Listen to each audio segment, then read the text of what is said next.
ये आपके जनसत्ता का आज का संपादकीय पाठ है। देखिए, संपादकीय पाठ ये आर्टिकल, एडिटोरियल आपको प्रारंभिक परीक्षा, मुख्य परीक्षा और इंटरव्यू हर जगह मदद पहुंचाते हैं।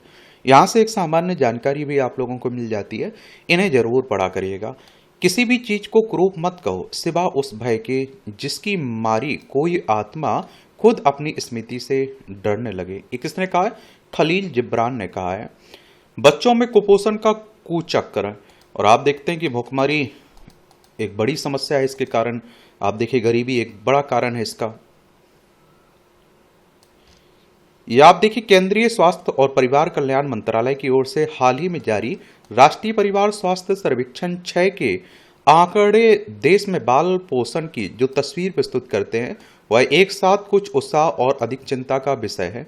यह सर्वेक्षण देश के सैकड़ों जिलों में लाखों परिवारों के बीच कराया गया है और इससे निष्कर्ष बताते हैं कि जिन मोर्चे पर सरकारी योजनाओं ने प्रगति दिखाई, उन्हीं के समानांतर पोषण सूचकांकों की एक परेशानी करने वाली तस्वीर भी सामने आई। 5 वर्ष से कम आयु के बच्चों में अवरुद्ध विकास अर्थात कद छोटा रहने की दर में पिछले सर्वेक्षण की तुलना में कुछ गिरावट अवश्य आई है, लेकिन इसका सीधा अर्थ यह नहीं कि देश का हर तीसरा बच्चा अपनी उम्र के अनुसार समुचित ऊंचाई नहीं पा सका। तीव्र कुपोषण अर्थात कद के अनुपात में कम वजन की स्थिति और भी विकट है। राष्ट्रीय स्तर पर 5 में से 1 बच्चा इस अवस्था से पीड़ित है और कुछ राज्यों में तो यह हर चौथे बच्चे तक पहुंच गया है। कम वजन वाले बच्चों की संख्या में भी वास्तविक सुधार नहीं हुआ है। राष्ट्रीय औसत लगभग वही ठहरा हुआ है और जहां पिछले सर्वेक्षण में था। तीव्र कुपोषण की यह अवस्था बच्चे की तत्कालिक दुर्दशा का संकेत है, यानी वह इस समय भूखा बीमार है और उसके शरीर की मांग के अनुसार उसे भोजन नहीं मिल रहा है। एक पहलू जो विशेष रूप से सोचने को विवश करता है वह है कि एनीमिया से संबंधित आंकड़ों की अनुपस्थिति। पिछले सर्वेक्षण ने जब बताया था कि 5 वर्ष से कम आयु के 2/3 से अधिक बच्चे और आधी से अधिक महिलाएं रक्ताल्पता की शिकार हैं, तो वे आंकड़े न केवल चौंकाने वाले थे बल्कि एनीमिया मुक्त भारत अभियान जैसी महत्वाकांक्षी सरकारी योजनाओं की जमीनी विफलता को भी उजागर करते थे। देखिए, जब कोई योजना है और वो जमीनी लेवल पर पूरी तरह से लागू ना हो पाए तो उसमें कमियां देखने को मिलती है।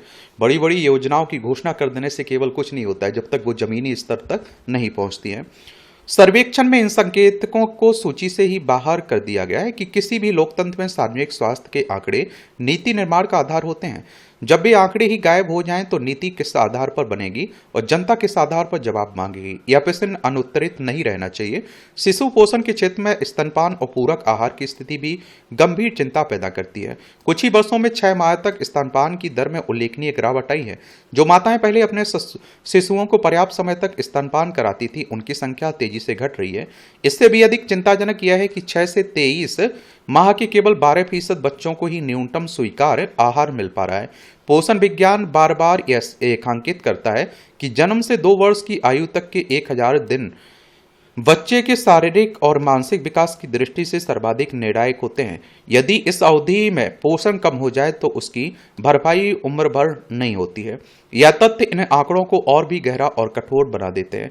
यह समझना आवश्यक है कि कुपोषण का यह संकट एक समान नहीं फैला है। ग्रामीण और शहरी क्षेत्रों, उच्च और निम्न आय वर्गों, सामान्य और आप देखते हैं कि अनुसूचित जाति तथा अनुसूचित जनजातीय समुदायों के बीच पोषण की विषमता गहरी है। जो जिले पहले से ही विकास की दौड़ में पीछे हैं, वहां बच्चों और महिलाओं के शरीर में खून की कमी भी सबसे अधिक है। कुपोषण के सभी रूप विकट हैं। गरीबी, पिछड़ापन और कुपोषण एक दूसरे को और गहरा करते हैं।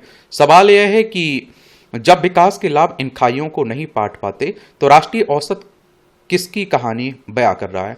कुपोषण को केवल स्वास्थ्य विभाग का विषय मानना उसकी गहराई और व्यापकता को नकारना होगा। एक कुपोषित बच्चे का मस्तिष्क उतना विकसित नहीं हो पाता। विश्व स्वास्थ्य संगठन का मानता है कि कुपोषण से होने वाली उत्पादकता की हानि राष्ट्रीय अर्थव्यवस्था पर भारी बोझ डालती है। WHO की बात करें तो वर्ल्ड हेल्थ ऑर्गेनाइजेशन की बात हो रही है। 7 अप्रैल 1948 में स्थापना हुई थी। 7 अप्रैल को आप लोग विश्व स्वास्थ्य दिवस मनाते हैं। जेनेवा, स्विट्जरलैंड में इसका हेडक्वार्टर देखने को मिलेगा। भारत 2047 तक विकसित राष्ट्र बनने का संकल्प लेकर चल रहा है, लेकिन जिस देश में दुनिया की सबसे बड़ी कुपोषित आबादी बस्ती हो, वहां यह संकल्प किस आधार पर खड़ा होगा? यह प्रश्न केवल आर्थिक नहीं बल्कि सामाजिक न्याय और राष्ट्रीय नैतिकता का भी है। महंगाई ने निर्धन परिवारों की थाली से दाल, हरी सब्जियां, दूध को और दूर कर दिया है। उधर बाजार ने गांव में पोषण रहित प्रसंस्कृत खाद्य पदार्थों की पहुंच सुनिश्चित कर दी है, जिनमें शर्करा और वसा को भरपूर होती है, लेकिन शरीर के आवश्यक सूक्ष्म पोषक तत्व नहीं है। सर्वेक्षण 6 स्वयं इस दोहरे बोझ की ओर इशारा करता है। एक तरफ अल्पोषण और दूसरी तरफ बड़ी संख्या में वयस्कों में मोटापे और मधुमेह की बढ़ती दर। इसके साथ ही जलवायु परिवर्तन भी खाद्य विविधता पर अप्रत्यक्ष प्रहार कर रहा है। असमान वर्षा, बढ़ते तापमान से छोटे किसानों का उत्पादन प्रभावित होता है। और देखिए, हम लोग विकसित भारत बनने की बात करते हैं, विश्व गुरु होने की बात करते हैं। अगर हम लोग अपने बच्चों को, अपने देश के लोगों को, नागरिकों को अगर आधारभूत जरूरतें उपलब्ध नहीं करवा पा रहे हैं, तो फिर इस पर प्रश्न चिन्ह खड़ा होता है। स्वास्थ्य हो, शिक्षा हो, किशोरियों और गर्भवती महिलाओं के पोषण की अनदेखी की समस्या बेहद गंभीर है। कुपोषित माता से जन्मा शिशु कम वजन का होता है और जन्म के पहले दिन से ही पोषण की कमी का बोझ उठाता है। पिछले सर्वेक्षण ने बताया था कि देश की अधिकांश किशोरियां और गर्भवती महिलाएं रक्त अल्पता से पीड़ित हैं। यह संख्या इतनी बड़ी है कि इसे अपवाद नहीं कहा जा सकता है। जब तक किशोरावस्था से लेकर मातृत्व तक के पूरे जीवन चक्र में पोषण सुनिश्चित नहीं होता, तब तक यह कुचक्र नहीं टूटेगा। इस परिदृश्य में सरकारी प्रयासों का तटस्थ मूल्यांकन भी आवश्यक है। पोषण अभियान आंगनबाड़ी के अंतर्गत लाखों केंद्रों को संसाधन और प्रशिक्षण दिए गए। प्रधानमंत्री पोषण योजना के माध्यम से स्कूलों में पका भोजन करोड़ों बच्चों तक पहुंच रहा है। सर्वेक्षण 6 यह भी बताता है कि प्रसव लगभग पूरी तरह संस्थागत हो चुके हैं। बच्चों के टीकाकरण भी संतोषजनक स्तर तक पहुंच गया है। ये उपलब्धियां वास्तविक हैं, मगर राशन की गुणवत्ता तथा विविधता अभी भी संतोषजनक नहीं है। केवल अनाज और दाल वितरित करने से पोषण नहीं मिलता। इसके लिए परिवार में यह जागरूकता भी होनी चाहिए कि क्या खाना है और क्या नहीं खाना है। इस संकट से पार पाने का रास्ता किसी एक विभाग या किसी एक योजना से नहीं निकलेगा। कृषि, स्वास्थ्य, शिक्षा, महिला एवं बाल विकास और पेयजल स्वच्छता, इन सभी क्षेत्रों के बीच वास्तविक और क्रियाशील समन्वय बेहद जरूरी है। स्थानीय और पारंपरिक अनाज जैसे बाजरा, ज्वार, रागी और कोदो की थाली में वापसी तभी संभव होगी जब वे सस्ते हों और आम लोगों के लिए सुलभ हों। साथ ही उनके पोषण गुणों के बारे में परिवारों को जानकारी होनी चाहिए, जागरूकता होनी चाहिए। सरकार का श्री अन्न कार्यक्रम सही दिशा में है, लेकिन उसे जन जागरूकता और बाजार सुलभता से जोड़े बिना वह नीतिगत घोषणा से आगे नहीं बढ़ पाएगा। लड़कियों की शिक्षा, बाल विवाह पर रोक और महिलाओं की आर्थिक स्वायत्ता, ये तीनों कुपोषण के विरुद्ध दीर्घकालिक ढाल बन सकते हैं, क्योंकि शिक्षित और आर्थिक रूप से सशक्त मां के बच्चों के कुपोषित होने की आशंका वास्तव में बहुत कम रह जाती है। बाकी आप लोग क्या सोचते हैं, अपनी राय जरूर बताया करिएगा। गलती का एहसास, ये आप देखिए, कई बार जीवन में ऐसे लोग मिलते हैं जो हमें दुख देकर उसके बाद यह जताते हैं कि उन्हें अपनी गलती का एहसास है। वे यह भी स्वीकार कर लेते हैं कि उन्होंने गलत किया, उन्होंने तकलीफ पहुंचाई और रिश्ते को हल्के में लिया। मगर क्या सिर्फ इतना मान लेना काफी होता है? क्या केवल यह कह देना कि हाँ, मुझसे गलती हुई है वास्तव में पछतावे का प्रमाण है? शायद नहीं। गलती का एहसास होना, पछतावा होना, ये दोनों बातें अक्सर सुनने में एक जैसी लगती है, लेकिन इनके बीच बहुत गहरा अंतर है। गलती का एहसास अक्सर दिमाग तक सीमित होता है, जबकि पछतावा दिल तक उतरता है। कई लोग अपनी गलती इसलिए मान लेते हैं क्योंकि गलती के बाद सामने आई परिस्थितियां उन्हें आईना दिखा देती हैं। उन्हें समझ आ जाता है कि उन्होंने गलत व्यवहार किया, सामने वाले को चोट पहुंचाई या एक अच्छा रिश्ता खो दिया। मगर यह समझ आना हमेशा इस बात का संकेत नहीं होता है कि उनके भीतर सचमुच पश्चाताप है। वास्तव में सच्चा पश्चाताप केवल शब्दों में नहीं, वह व्यवहार में भी दिखाई देता है। अगर किसी एक व्यक्ति को वास्तव में पश्चाताप होता है तो उसके भीतर सिर्फ दुख नहीं होता है, बल्कि कुछ सुधारने की बेचैनी भी होती है। वह अपने अहंकार से ऊपर उठकर माफी मांगने की कोशिश करता है। वह यह नहीं सोचता है कि पहले सामने वाला झुके, बल्कि यह सोचता है मैंने चोट पहुंचाई है, मुझे इसे ठीक करना चाहिए। पछतावा इंसान को विनम्र बनाता है, मगर केवल गलती महसूस करने वाला व्यक्ति अक्सर वहीं रुक जाता है। उसे यह तो समझ आता है कि उसने गलत किया, लेकिन वह अपनी सुविधा, अपने अहंकार या फिर अपनी आदतों से बाहर नहीं निकलता है। वह ना रिश्ते को बचाने की कोशिश करता है, ना टूटे विश्वास को जोड़ने की। कई बार ऐसे लोग यह उम्मीद रखते हैं कि समय सब ठीक कर देगा या सामने वाला खुद ही सब भूल जाएगा, जबकि सच यह है कि समय केवल दूरी बढ़ाता है अगर सार्थक प्रयास ना किया जाए। रिश्तों में सबसे ज्यादा चोट केवल गलतियों से नहीं लगती, बल्कि उस उपेक्षा से लगती है जो गलती के बाद दिखाई जाती है। जब कोई व्यक्ति आंखों में दर्द देखकर भी चुप रहे, जब उसे पता हो कि उसने आपको तोड़ा है, फिर भी वह कुछ सुधारने की कोशिश ना करे, तब समझ आ जाता है कि उसे अपनी गलती का पता तो है, लेकिन उसका दिल अभी भी उस दर्द तक नहीं पहुंचा जहां पछतावा जन्म लेता है। सच्चे पछतावे की एक पहचान और भी होती है, वह है परिवर्तन। अगर किसी व्यक्ति को अपनी गलती का पर वास्तव में पछतावा है तो उसके व्यवहार में बदलाव दिखाई देता है। वह वही बातें नहीं दोहराता जिनसे रिश्ता था, क्योंकि जिससे दर्द की कीमत समझ ली हो वह दोबारा वही घाव देने से डरता है। मगर जब बार बार वही व्यवहार दोहराया जाए, वहां मुझे अपनी गलती का एहसास है, जैसे बाकी केवल शब्द बनकर रह जाते हैं। कई लोग माफी भी मांग लेते हैं, लेकिन केवल इसलिए क्योंकि वे किसी भी प्रकार से परिस्थिति को शांत करना चाहते हैं और जिससे उन्हें असुविधा का सामना ना करना पड़े। वे माफी इस वजह से नहीं मांगते कि उन्हें सामने वाले के दर्द का एहसास है, इसलिए हर माफी पछतावे का प्रमाण नहीं होती है। सच्चा पछतावा व्यक्ति को भीतर से बदलता है और उसमें संवेदनशीलता आ जाती है। वह अपने व्यवहार के प्रति सजग हो जाता है। कभी कभी हम प्रेम में इतने भावुक हो जाते हैं कि सामने वाले की छोटी सी स्वीकारोक्ति को भी पछतावा मान बैठते हैं। हमें लगता है कि अगर उसने मान लिया कि गलती उसकी थी तो शायद वह बदल जाएगा, मगर समय के साथ समझ आता है कि स्वीकार करना आसान है, बदलना कठिन। और जो व्यक्ति सच में बदलना चाहता है उसे बार बार समझाने की जरूरत ही नहीं पड़ती है, वह स्वयं ही खुद को बदलने की दिशा में काम करता है।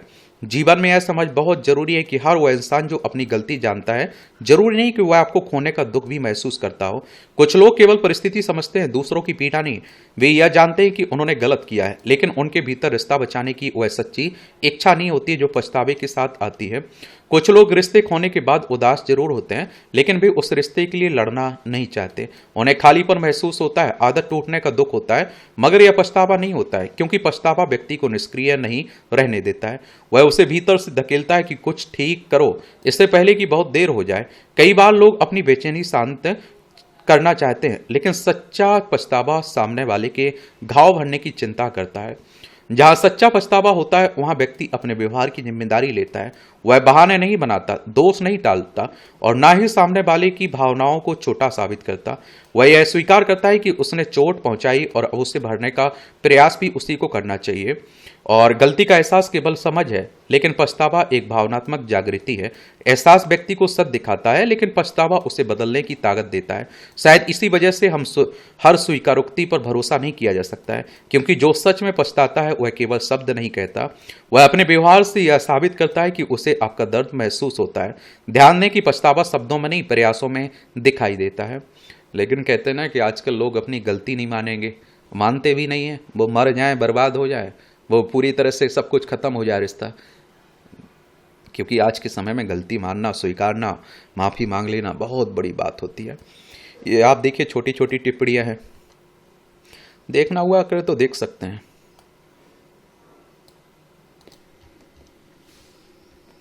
ये नाविकों की सुरक्षा, यह कूटनीति का सबसे आवश्यक और असहज क्षण रहा होगा जब प्रधानमंत्री नरेंद्र मोदी ने अमेरिका के राष्ट्रपति डोनाल्ड ट्रंप से बातचीत में भारतीय समुद्री नाविकों की सुरक्षा का मुद्दा उठाया। उन्होंने साफ कहा कि अमेरिका तथा ईरान के बीच प्रस्तावित शांति समझौते में नाविकों के संरक्षण के लिए प्रावधान होने चाहिए। दोनों की यह मुलाकात ऐसे समय हुई है जब एक व्यापारिक जहाज पर अमेरिका के सैन्य हमले में भारतीय चालक दल के 3 सदस्यों की मौत को लेकर भारत में आक्रोश बढ़ रहा था। इसे लेकर भारत ने विभिन्न कूटनीतिक माध्यमों से आपत्ति जताई थी, लेकिन अमेरिका अपनी गलती मानने को तैयार नहीं था। वह यही कहता रहा कि नाविकों को हमारी चेतावनी पर गौर करना चाहिए था। ट्रंप ने वार्ता से पहले प्रधानमंत्री से G7 शिखर सम्मेलन के दौरान नाविकों की सुरक्षा का मुद्दा उठाया था। सम्मेलन में उन्होंने सीधे अमेरिका का नाम नहीं लिया, लेकिन दबाव बनाया। तभी ट्रंप को कहना पड़ा कि समुद्री नाविकों की सुरक्षा को लेकर दोनों देश मिलकर काम करेंगे। नाविकों की सुरक्षा को लेकर प्रधानमंत्री की टिप्पणी ने दुनिया भर में अपने नागरिकों की सुरक्षा कल्याण के प्रति भारत की प्रतिबद्धता को रेखांकित किया है। दरअसल हॉर्मुज इसी तरह के मार्ग जब युद्ध क्षेत्र बन जाते हैं तो अर्थव्यवस्था किस कदर डगमगाती है, इसे पूरी दुनिया ने देखा। ऊर्जा की कीमतें, आपूर्ति श्रृंखला, मुद्रास्फीति लक्ष्य और यहां तक कि वैश्विक कूटनीति भी प्रभावित होती है, देखी है। यही कारण है कि प्रधानमंत्री द्वारा यह मुद्दा उठाना महज औपचारिकता नहीं बल्कि एक गंभीर पहल थी। पश्चिम एशिया में तनाव बढ़ने के बाद से भारतीय नाविकों को समुद्री असुरक्षा का बोझ उठाना पड़ा। जहाजरानी महानिदेशालय के आंकड़ों के अनुसार भारत में लगभग 7,40,000 पंजीकृत नाविक हैं, जिनमें से 3,23,479 सक्रिय हैं। विश्व भर के जहाजी दलों में भारतीय चालक दल के सदस्यों की हिस्सेदारी लगभग कितनी है? 17% है। कितना 17% आपको देखने को मिल जाएगा इसमें। और आप देखिए संकट के दौरान हॉर्मुज और उसके आसपास 550 से अधिक भारतीय नाविकों को ले जा रहे भारतीय ध्वज वाले 13 जहाज लगभग 100 दिनों तक फंसे रहे। ओमान के तट के पास भारतीय नाविक आदित्य शर्मा शिवानंद चौरसिया पट नाला सुरेश की मौत से यह धारणा टूट गई कि व्यापारिक जहाजरानी तटस्थ क्षेत्र है जहां वैश्विक मीडिया समुद्री कानूनों की बारीकियों पर बहस कर रहा है, वहीं भारत में परिवार शोक मना रहे हैं और हमारे नाविकों की सुरक्षा को लेकर सवाल पूछे जा रहे हैं। ये लोग लड़ाके नहीं थे, वे वैश्विक व्यापार को आगे बढ़ाने के लिए काम करने वाले पेशेवर और आसन्न नागरिक थे। नाविकों की सुरक्षा और कल्याण को सबसे पहले जगह मिलनी चाहिए। समुद्री कानूनों की जिम्मेदारी पूर्वक पालन होना चाहिए। विशेष रूप से भारत के लिए आगे का रास्ता स्पष्ट है, केवल कूटनीतिक बयानबाजी नहीं बल्कि संघर्ष क्षेत्रों में नाविकों की सुरक्षा को लेकर अंतर्राष्ट्रीय स्तर पर दबाव बनाना होगा। नाविकों की सुरक्षा, कल्याण और अधिकारों को सुनिश्चित करना मानवीय जिम्मेदारी होने के साथ साथ प्रमुख राष्ट्रीय हित भी है। और G7 की बात करें तो ग्रुप 7 की बात हो रही है। Canada, France, Germany, Italy, Japan, United kingdom और यूनाइटेड स्टेट्स इसके मेंबर देखने को मिलेंगे। आप सोच के देखिए, अगर ये 3 नाविक भारत के ना होते, अमेरिका के होते, इजराइल के होते, चाइना के होते, तब क्या होता? दुनिया भर में हाहाकार मच गई होती। और हमारे देश में तो हमारे नागरिक तो ऐसा माना जा रहा कि कोई इनमें जान ही नहीं थी। ठीक है, मर गए ना, मरने दीजिए ना। ज़्यादा कुछ हम लोगों ने पहले प्रतिक्रिया नहीं दी। अभी जाकर आप देखते हैं कि प्रधानमंत्री ने कुछ बोला। हम लोग सोचते हैं कि डोनाल्ड ट्रंप से रिश्ता खराब ना हो जाए, अमेरिका से रिश्ता खराब ना हो जाए, भारतीय मरते हों तो मर जाए। ये आप देखिए हमारी प्यारी पृथ्वी है, इसमें आप देखेंगे ये है हमारा प्यारा भारत, ये चाइना है, ये दक्षिण कोरिया, ये ऊपर जापान, ये आप देखिए रूस है, यूक्रेन यहाँ देखने को मिल जाएगा, ये है यूक्रेन। ये आप लोगों को ये पाकिस्तान देखने को मिल जाएगा, ये है पाकिस्तान, ये है ईरान। तेहरान इसकी राजधानी है, ये फारस की खाड़ी है, ओमान की खाड़ी। यहाँ आप लोगों को हॉर्मुज जलडमरू देखने को मिल जाएगी, ये हॉर्मुज जलडमरू है। यहाँ आप लोगों को क्या, ये है लेबनान, ये इजराइल है, ये भूमध्य सागर ऊपर, ये लाल सागर है यहाँ। और यहाँ से आप लोग यहाँ चलेंगे तो ये संयुक्त राज्य अमेरिका है, वॉशिंगटन DC इसकी राजधानी है। डोनाल्ड ट्रंप यहाँ के क्या है, राष्ट्रपति आपको देखने को मिलेंगे। भुखमरी की चिंता, युद्ध और संघर्ष से दुनिया के कई हिस्सों में भुखमरी का संकट गहराने लगा है। इस स्यात परिदृश्य के बीच संयुक्त राष्ट्र की खाद्य एजेंसियों की चेतावनी को गंभीरता से लेने की जरूरत है। उन्होंने आगाह किया कि आने वाले महीनों में दुनिया के 13 संकटग्रस्त क्षेत्रों में भीषण भुखमरी की स्थिति पैदा हो सकती है। करीब 26 करोड़ से अधिक लोग पहले ही खाद्य संबंधी गंभीर असुरक्षा का सामना कर रहे हैं। गौरतलब है कि खाद्य एवं कृषि संगठन और विश्व खाद्य कार्यक्रम ने बीते बुधवार को अपनी साझा रिपोर्ट में कहा है कि जून से नवंबर 2026 के बीच स्थिति और बिगड़ने की आशंका है और इससे समझा जा सकता है कि विश्व के सामने इस समय कितनी बड़ी चुनौती है। हालांकि विकास का दावा करने वाले देशों में भी स्थिति कोई अच्छी नहीं है। ऐसे में पिछड़े युद्ध प्रभावित देशों में हालात का अंदाजा लगाया जा सकता है। खाद्य एजेंसियों की रिपोर्ट के मुताबिक सूडान, दक्षिणी सूडान, गाजा पट्टी, यमन सबसे अधिक संकट वाले क्षेत्रों में बने हुए हैं। इसी श्रेणी में सोमालिया, नाइजीरिया को भी शामिल किया गया है। वहीं अल नीनो के प्रभाव के कारण कई क्षेत्रों में सूखे और बाढ़ से स्थिति और खराब हो सकती है। खाद्य एजेंसियों की चेतावनी को नजरअंदाज नहीं किया जा सकता है। दुनिया के किसी हिस्से में कोई व्यक्ति भूखा सो जाता है तो इसके लिए वे देश भी जिम्मेदार हैं जो मदद करने से हाथ खींच रहे हैं। मानवीय सहायता के लिए धन में कटौती किए जाने का इशारा खाद्य एजेंसियों ने भी किया। उनकी रिपोर्ट के मुताबिक जरूरतों में भारी वृद्धि के बावजूद खास सहायता और इससे जुड़े कार्यक्रमों के लिए धनराशि वर्ष 2022 के बाद से करीब 59% घट गई है। ऐसे में सवाल है कि बड़े देश सहायता से पीछे हटकर दुनिया की कैसी तस्वीर देखना चाहते हैं। यह दुखद है कि कई देशों में बदहाली को खत्म करने में विश्व असहाय है। हालांकि इस नाउम्मीदी के बीच अमेरिका ने $80 करोड़ देने का संकल्प जताकर उम्मीद जगाई है, मगर भुखमरी के खिलाफ लड़ाई कब तक चलेगी कोई नहीं जानता है। और देखिए संयुक्त राष्ट्र की बात करें तो यूनाइटेड नेशंस की बात हो रही है। 24 अक्टूबर 1945 में स्थापना हुई थी। न्यूयॉर्क USA में इसका हेडक्वार्टर देखने को मिल जाएगा। और देखिए यहाँ आप लोगों को इस तरह से देखेंगे जनसत्ता की जो संपादकीय पाठ है उसकी कहानी कवर होती है। आप लोग पढ़ते रहिए, एंजॉय करते रहिए।